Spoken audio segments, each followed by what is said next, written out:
10ویں جماعت کے طالب علم ولید حسن، جن کا موضوع ہے ہم نے گلشن کے تحفظ کی قسم کھائی ہے۔ 14 اگست 1947 کی صبح ایک اعلان ہوتا ہے۔ السلام علیکم،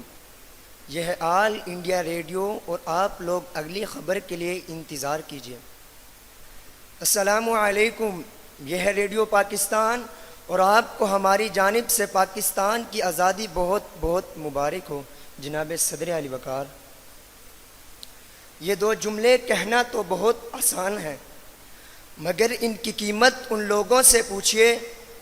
جنہوں نے ان دو جملوں کو کہلوانے کے لیے اس زمانے کے مصائب کو جھیلا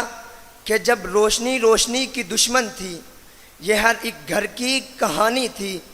جب عز و شرف کی گرانی تھی، جب مسلمان تڑپتا سسکتا دہائی دیتا، مدد کو پکارتا امید کو تلاشتا دکھائی دیتا تھا۔ بے گوروں کفن لاشیں تھی، بغیر سروں کے دھڑ اور بغیر دھڑوں کے سروں کی منڈیاں تھی، پتھرائی ہوئی آنکھیں، چھینی ہوئی سماعتیں، لاوارث چاہتیں اور کٹھن کی ساعتیں تھی۔ عصمت و عزت کے آبگینے چور ہوئے تھے،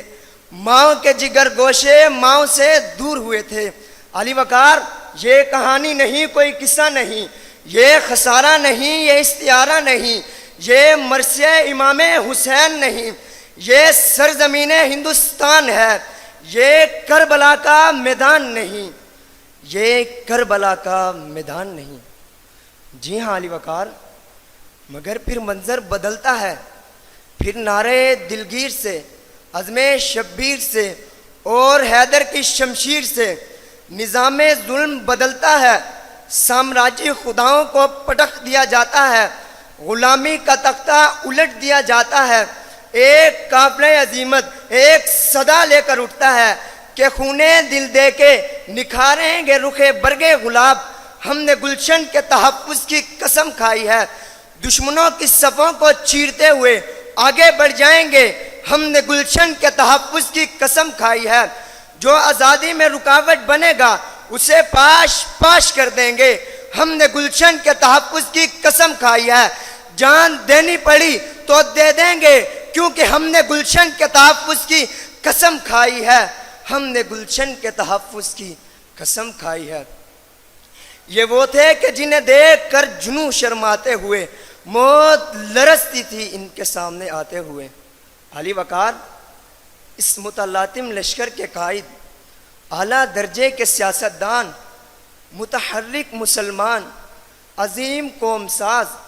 دوسروں سے یکسر ممتاز، جنہوں نے سامراجی خداؤں کے جبڑوں سے آزادی کو چھین کر مسلمانوں کو اس کا وارث بنا دیا اور عرصے قلیل میں پاکستان کو ترقی کے راستے پر گامزن کرنے کے لیے اس کی منظم انتظامیہ، بے خوف مقننہ و عدلیہ، بے باک فوج اور ادارے، امید تجارت و زراعت و صنعت، شفاف سیاست و معیشت نے مخالفین کے منہ پر زناٹے دار تماچے رسید کیے،